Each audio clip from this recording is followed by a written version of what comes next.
Stirling Talks with Wilson on Stirling Community Radio. This is Stirling Community Radio. Wilson here. And one of the things you'll learn about me is I love to get you laughing, but I also like to get you helping. And this is a helping segment right now. What you can do to help others and maybe what you can do to help someone that you know. We're talking with, Safebase Scotland. Who are you? You've got all this gear on and everything. And I keep trying to figure out who Safebase Scotland is. I'm sitting here in the studios just for everybody listening at home. You can't see this.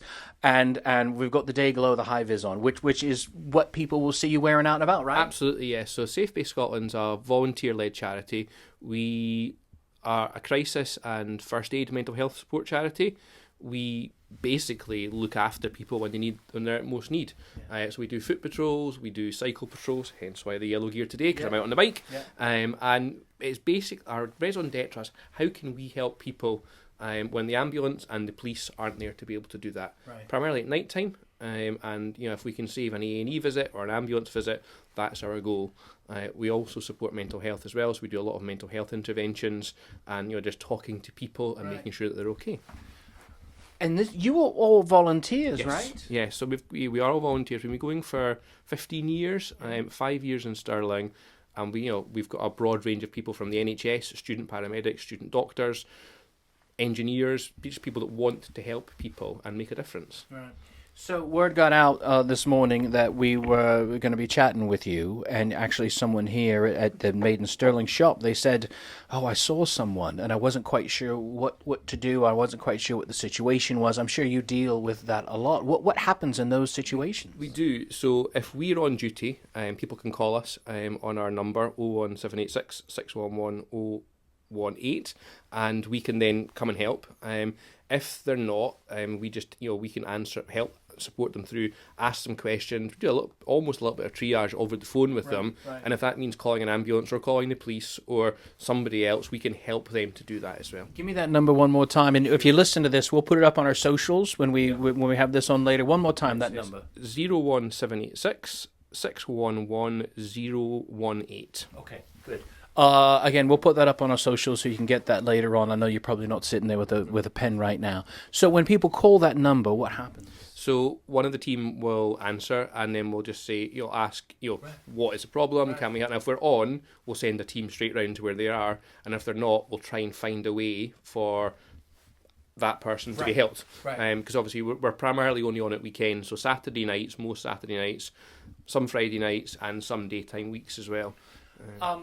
For someone that would see someone and there's hesitation there, like my conversation this morning where it was like, I don't know if I should or whatever. What do you say to that person? It's one of the things, if you're not safe, don't do it. Right. And I think that sounds silly, but actually if you're not comfortable going up to somebody and you feel, I'd rather that you didn't put yourself in danger and safe, because you don't know what the situation is there.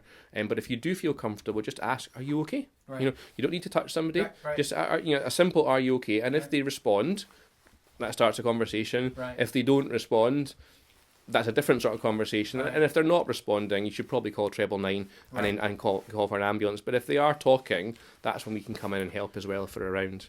So I mentioned right off the top here that you came in with the Viz gear. I know you're riding around, and this is a busy day for you, I know, and volunteer based. What's the biggest challenge in putting all of this together? You've got a lot of running around to do besides just the mission. Yeah, so people forget that actually you have a charity to run, so we have to fund all this. Right. We have to train all the volunteers. We look after the volunteer development and everything as well. So aside from the 8-hour shifts, there's probably 8, 10, 14 hours a week just coordinating that activity. We sit on a resource call with Police Scotland and the council on a weekly basis, talking about what the issues for the weekend are expected to be and the volumes and support. So there's lots of planning and coordination that runs as well. So we have a board of trustees who are again all volunteers who all help with some of that activity. So the front end is the visible bit, but it's like it's almost like that iceberg, what you see at the front, and the coordination of all that, because everything has to be funded. So as we're all volunteers, all the money that we raise through grants and donations goes straight to service. But obviously that takes time and effort to raise that money as well.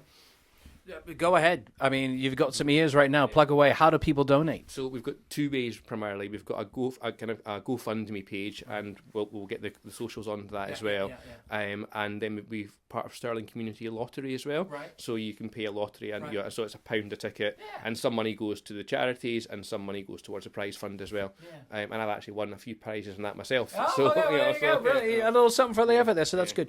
So this is a tough topic to talk about here, but you're out there on the streets. I'm not out and about as much as I used to, but every once in a while I see something. And Stirling, is really getting a lot more notice with, people coming in. We got the tourists over the summer and the people that live here, and then all the uni students and all that stuff. What do you think the biggest challenge is now when you're out and about on the weeknights, on the weekend nights of Stirling now? Yeah, I think there's no typical night. I think that's fair to say. Right. You can't say on a Saturday you expect to see this. Right. 10 years ago, you probably could have done.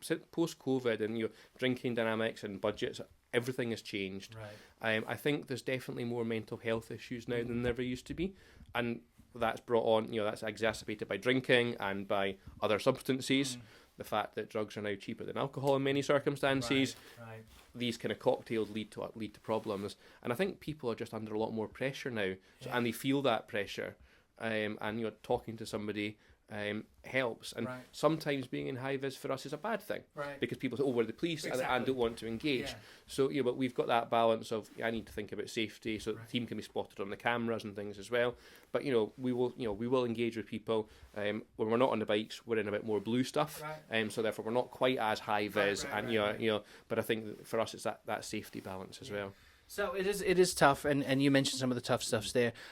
I'm sure you've got some success cases and some stories where you were able to kind of really step in and help someone. Absolutely. So there's loads. I've been doing this for 15 years, so there's lots of examples.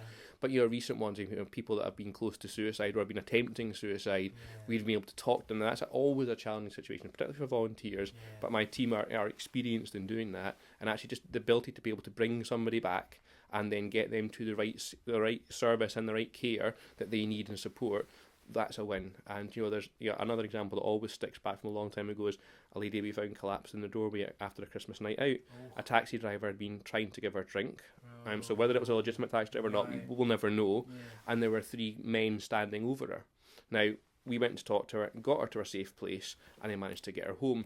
Now, that might not sound like much, but if something had happened to that lady, whether the taxi driver or the 3 other gentlemen, then the impact on her, the hours of police investigation, all that kind of stuff, and just being able to take her out and put her in that safe space means that we made a difference. And I think that's why we do it.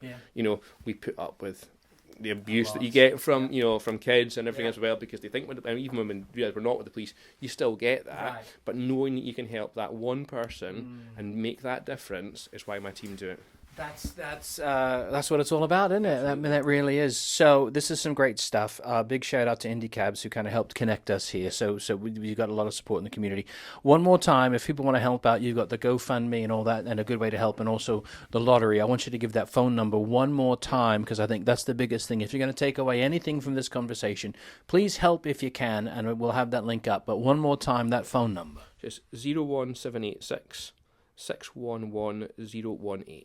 There you go. Thanks for what you're doing, and I'm sure we'll have you on again sometime, because this is just helping and getting the word out. And if you do see him out and about on a night or whatever, give him a kind word, because I think every once in a while you don't get a lot of that, do you? No, it is nice. You can engage a lot of chat with people, and we will stop to talk to anybody. And actually, it's just nice to speak to people, and hear their story as well.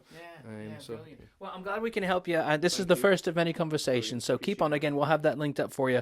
And it really doesn't get any more Stirlings than that. So please help him if you can. Again, with the kind words right there. This is Stirling Community Radio. Thank you for listening. This is Stirling Talks.